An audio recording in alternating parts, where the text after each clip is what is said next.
Hi, everybody. Welcome to My Favorite Mistake. I'm Mark Raven. My guest today is Christine Handy. She is a motivational speaker, an author, and she is a breast cancer survivor. So before I tell you more about her, Christine, welcome. Thanks for being Thank here. you.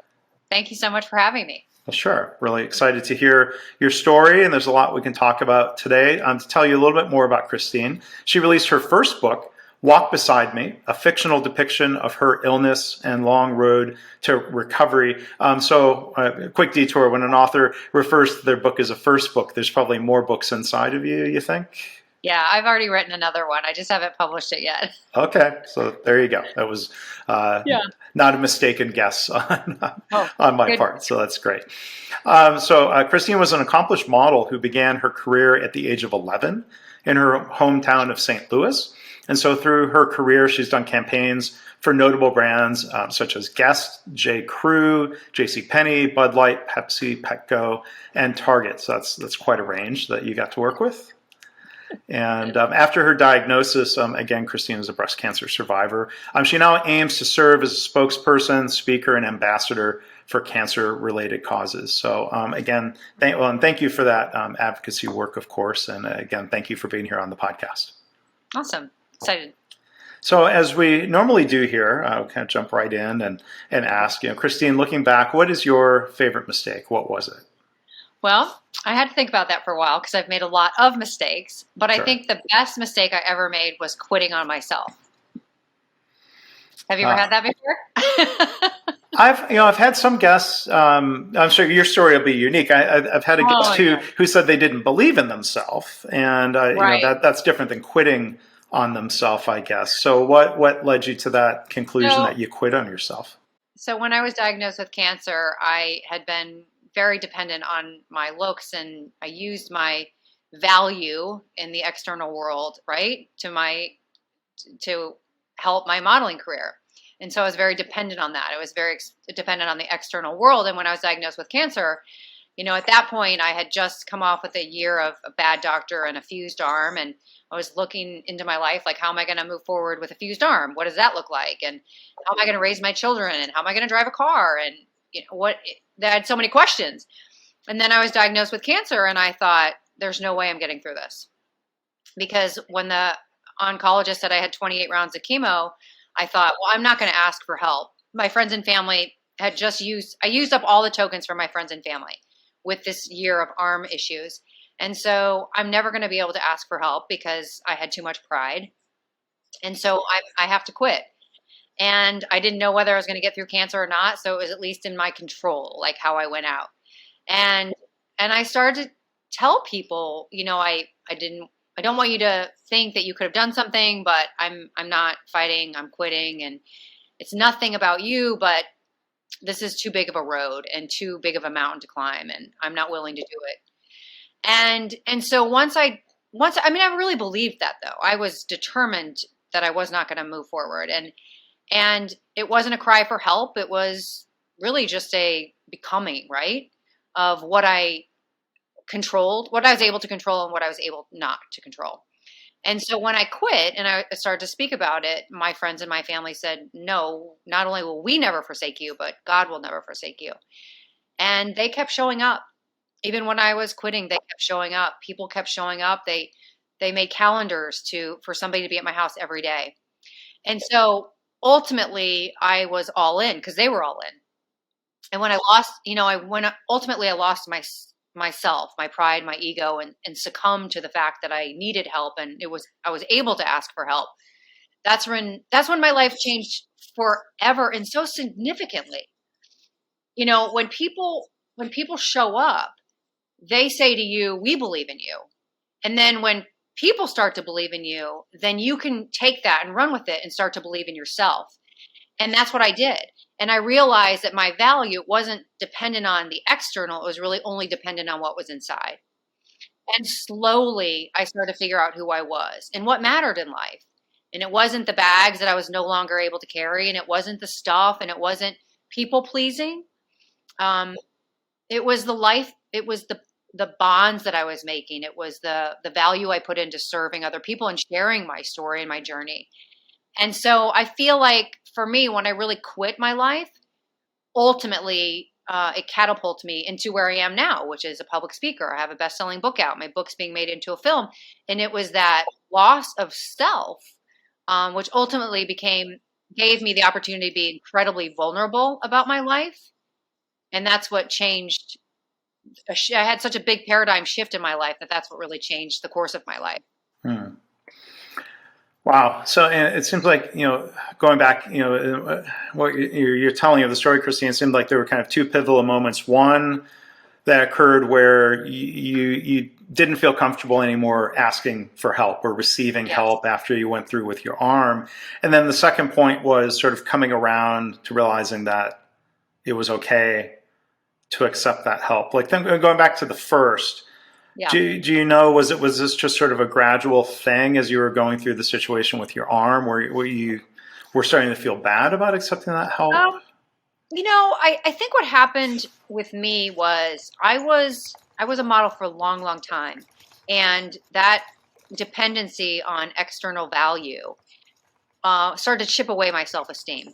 And when I had the incident with the doctor who I chose to have surgery with, when he started to bully me because there was something really wrong with my arm after the surgery, Hmm. and he just didn't want to take responsibility. And so he basically said, the pain and the swelling is in your head, and Oh. I have no responsibility for this. And I, for many months believed him. Hmm. And so I think it was a gradual self-esteem unraveling. And so by the time I was diagnosed with cancer, I just didn't have any assurance in myself. I didn't feel like I had any value to this world. And it was all because I had just let my self-esteem go and just allowed it to get chipped away until it was just non-existent. And I don't think that we realize that's happening when we're going through it. But I think if we were to step back and really take an aerial view of our lives, I even do this on a day-to-day basis now. I step back and go, okay, where are you stumbling? It's in that stepping back where we can really see the roads that we're not meant to be on. And so I try to talk about my story as much as I can because I think it can help so many people, where we trip ourselves up with our pride and our ego and our shame Mhm. and lack of self-love. And the other thing that I think is so critical is we get allowed, we expect people to do things for us, like nurture our self-esteem. And when our expectations change and we go, no, I don't need you to do that. I need to do that for me. It releases, right? And it Mhm. takes all that pressure off ourselves. And so the dependence on the people and the dependence on the beauty and the dependence on the material things, it just goes away. Mhm. And there's a shift and you become dependent on helping and serving. And that ultimately is a self-esteem nurturer as well. Yeah. Well, it's unfortunate that it sounds like the doctor you had dealt with, through his actions was damaging your self-esteem, where you realize you have actual pain and there are circumstances for that to be denied is really unfortunate. I mean, in my day job, I spent a lot of time focused on working to prevent what's often framed as patient safety or patient harm. I had a guest recently, Dr. David Mayer, who's with the National Patient Safety Movement Foundation. And, a lot of times we think of that harm as being physical. A surgeon cuts into the wrong side of a patient, or Right. a patient gets an infection while they're in the hospital. It sounds like what you went through was a form of emotional harm, if that's not too strongly stated. No, I mean we ultimately sued him. I have a fused arm because of him, his negligence, and I did have an infection the whole time. Hmm. He told me I had RSD, and I didn't. He told me I had. He told me literally that I was a hysterical housewife and that the pain was in my head. Quite Hmm. literally, those were his words. Yikes. And so when I ultimately went to see a second opinion, and the doctor took one X-ray, and every bone in my wrist was broken, and it had dropped into a pile on the base of my arm, all of my bones. And he said, this could have been prevented. And of course it Hmm. could have been. It was an infection that was eating away my arm for 7 months. And so it was Gosh. just a colossal tornado, right? Hmm. And then ultimately my arm was fused and bone grafted and had cadaver bones. And I ultimately had I had a cadaver Achilles tendon put in just to cushion some of the pain. Hmm. And after that happened, I was up in New York City getting my 6-week checkup from my surgeon in New York. Ultimately, I went to HSS, which is a hospital in New York, or one of the best orthopedic hospitals in the world, really. And so I went up there to fix the damage, so to speak. Right. And I was up there in a hotel waiting to go to my appointment, and I was trying to take a shower. And for the past several months, when I was home, I would just pour liquid soap over my shoulder and let it wash down my body because I had all these casts. So my arm was out of the shower. And so I was at the hotel. I called down to the front desk. I said, I need liquid soap. And they said, no, we don't have any. Use a bar of soap. So I kept my arm out of the shower and I tried to use a bar of soap and wash my body. And I washed my breast for the first time in months and I found a lump immediately. Oh, gosh. And 3 days later, I was diagnosed with cancer. So it was just, it was a colossal nightmare. Yeah, that's bad news upon bad news. Yeah. So how do you go from there, right? Well, and so you figured that out, right? So the next pivotal point of, I guess, putting, as you used the word pride, putting the pride aside, right, and accepting help, was that also gradual, or was there a pivotal moment? I didn't realize it was pride at the time, but when I figured out it was my ego that was tripping me up, then I got rid of it pretty quickly.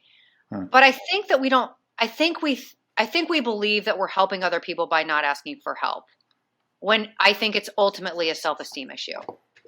And so when I was able to differentiate between the two and able to ask for help, knowing that I wasn't putting people out, it was actually a blessing in their life to ask for help because they wanted to walk the journey with me. And I was basically cutting them out of a beautiful season in my life, even though it was a season after season of despair and trauma. They weren't worried about that. My friends and my family used their resource and their time and, their ability to comfort and take me and share on the journey with me. And that wasn't a problem for them, but I thought it would be a problem for them. And it was my misunderstanding that caused me to really fight, not fight for my life until ultimately I did. It sounds like, there's maybe a category of mistakes where we self-censor instead of making requests and having the possibility of being told no. We tell ourselves no, and we don't even ask. Right. I mean, I think of that in workplace scenarios. A time recently where I almost self-censored, and I'm glad I didn't, because I was afraid, if I make this request, I might be told no. Right. But then I realized, if I get told no, okay, fine. That's the same situation I was in without asking. But that can be difficult. Yeah, yeah. And I think a lot of us are very dependent on outside approval, right? And so for me, I definitely was. And when that gets when you realize, when you mature basically out of that, your life can really shift. And that fortunately happened to me. Yeah. I don't care what other people think of me. And that's very freeing. That is. And if half jokingly, I'm going to ask listeners, please rate and review the podcast, because there's I will admit to looking to that external validation. But Christine, if you can tell us, I'm curious then what led to the book, Walk Beside Me, and it's a fictionalized version. So I'm curious to hear the story of taking on that project and then why taking that approach of fictionalizing it.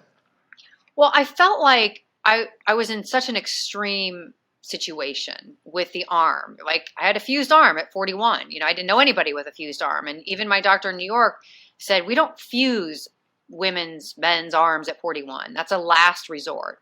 And then to be diagnosed with breast cancer on top of that, I thought, this is pretty extreme.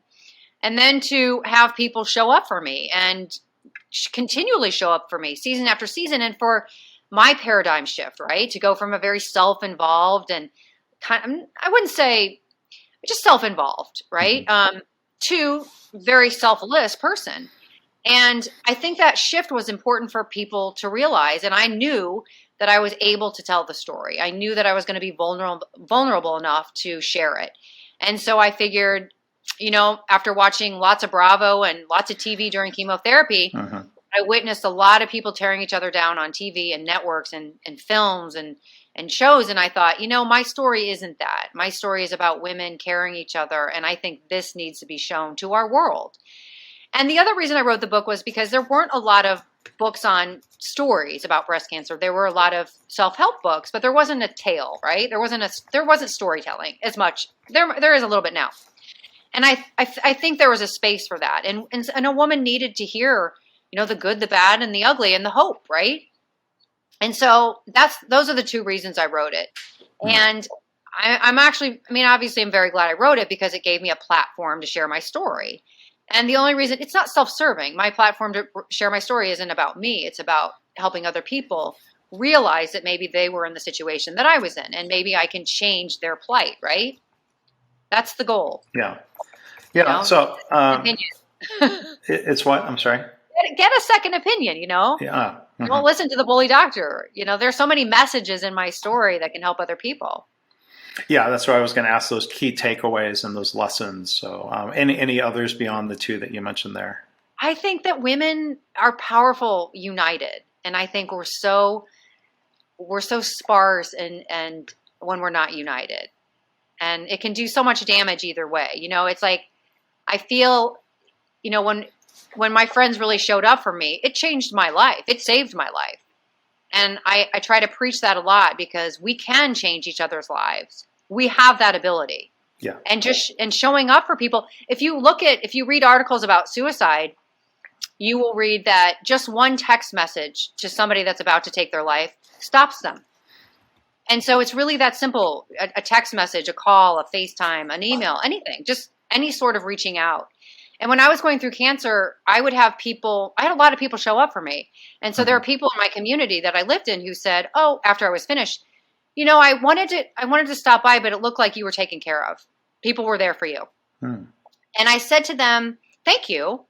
But if you see somebody else like that in the future, just knock on their door, give them a call. Because it's another example of not self-censoring.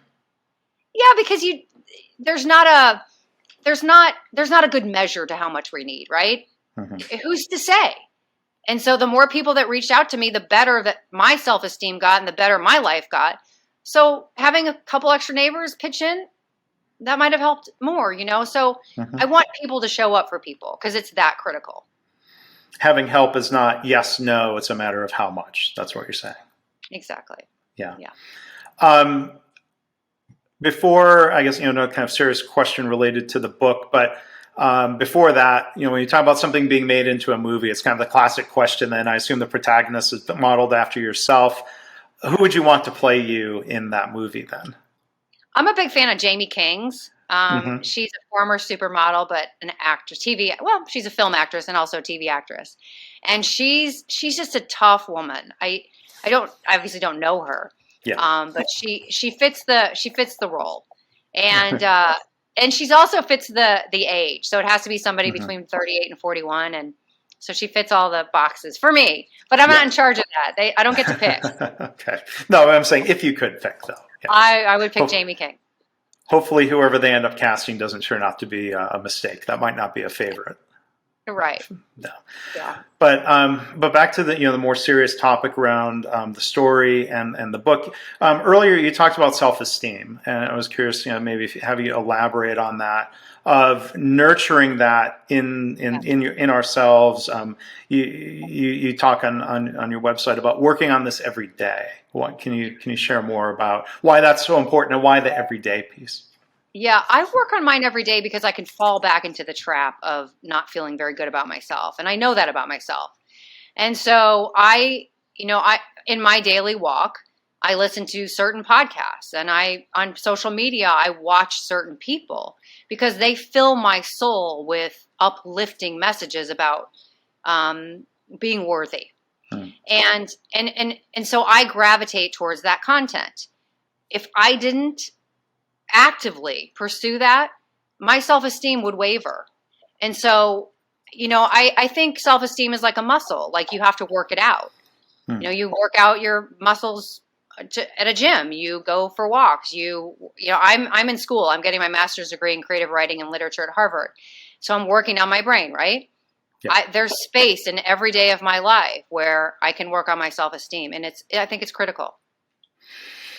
And that's something I've never thought of it that way, of thinking of it as a muscle, that it may atrophy It if definitely you're not does. working. Yeah, It doesn't, not may, it does. it And the does. other thing is you have to remind yourself of what you're feeding your brain. And I'm not talking about food necessarily. I'm talking about the voices you listen to, and including your own. Hmm. For me, that I trip myself up sometimes, and I'll be like, darn it, I can't believe you just said that. And then I say to myself, really? Like, give yourself some grace. You're not Hmm. perfect, and so it's like self talk and self love, and I want to listen to people that are uplifting. I don't want fluff. But I want to listen to people that have some real meat on their stories and are honest. And that's the other thing about self-esteem and social media. I think it's such a problem in our society because even I do this. We put our best face forward, right? Hmm. We put our best pictures out there in order for people to read what's underneath, right? And so I will occasionally say to people, okay, I'm putting my best picture out there because I want to grab you. But what I really want you to do is read what's underneath. Hmm. And so don't think for one second that picture is reality, right? Because it's not. I've edited it and the lighting and the whatever. Yeah. And so I just try to be really honest about that because especially young people, they're looking at us as models and say, not literally models, but, models of, in our society and influencers or whatever, speakers. And they're looking at us for, to teach. And I want to be very truthful about that. Yeah. One other question for you, Christine. An important topic for you is the idea of questioning authority. I guess whether that's a doctor, like to some doctors, asking for a second opinion, they may feel like you're questioning their quote unquote authority, even though I might argue, well, no, it's your right, it's your duty to ask for a second opinion. So I don't know, if you have something more to share about speaking up within healthcare, or is there a more general point that you like to share about questioning authority? I was taught, I'm 50, so I was taught when I was young that I shouldn't question authority. And it wasn't just inside my home that I was taught that, it was society taught me that. And I don't claim that everybody was taught that, but for me, it had an impact on my life. And I really didn't question authority for a long time. And I got manipulated and bullied. And obviously now I live in constant pain because of my arm. And so I like to speak about questioning authority because it's not, you're right, it is a right one. And it's not insulting a person to do that. And that's their pride and ego getting in the way. Hmm. And if we sense that they're doing that, then you should definitely question their authority. Yeah, that's a good point, and I'm guessing some of that came from your experience with the physician. If you're pushing back and they're getting dismissive or attacking you, instead of really reflecting on their work and the impact that had on you, yeah, that does seem like a red flag. But I mean, that even happens within friendships, within families. People can be very bullish, and for a long time, I just allowed it and didn't speak up. Or when I spoke up, if I was put in my place or told to stay in my lane, I did until I was faced with life and death, and that's when I didn't do that anymore. I said, no more. I'm not going to be pushed around. My voice matters. My life matters. And I'm going to take care of myself. And part of taking care of myself is questioning authority. Well, Christine, I'm glad. Well, for one, thank you for coming on and sharing the story. Secondly, I'm glad that that you are in the survivor category, and that sharing your story. If there's anybody listening now who is struggling with similar thoughts, I'm sure what you've shared, here today and in the book, is inspiring and helpful. So thank you on all those counts. Our guest has been Christine Handy. Again, her book is Walk Beside Me, and that's available. So I hope people will go check that out, and we'll keep our eye out for the movie. Great. It's called Willow the Feature Film. Willow the feature film. Yeah. Okay, so this is very much in the works then. Oh yes. It's been a couple years in the works, and they were supposed to start filming last March, but because of COVID, they didn't. And so we think maybe this summer. Well, we'll look forward to things getting more back to normal, and they'll get back to work on that. So, Christine, thank you so much. It was really nice meeting you, and thanks for being on the podcast. Thank you for having me. Sure.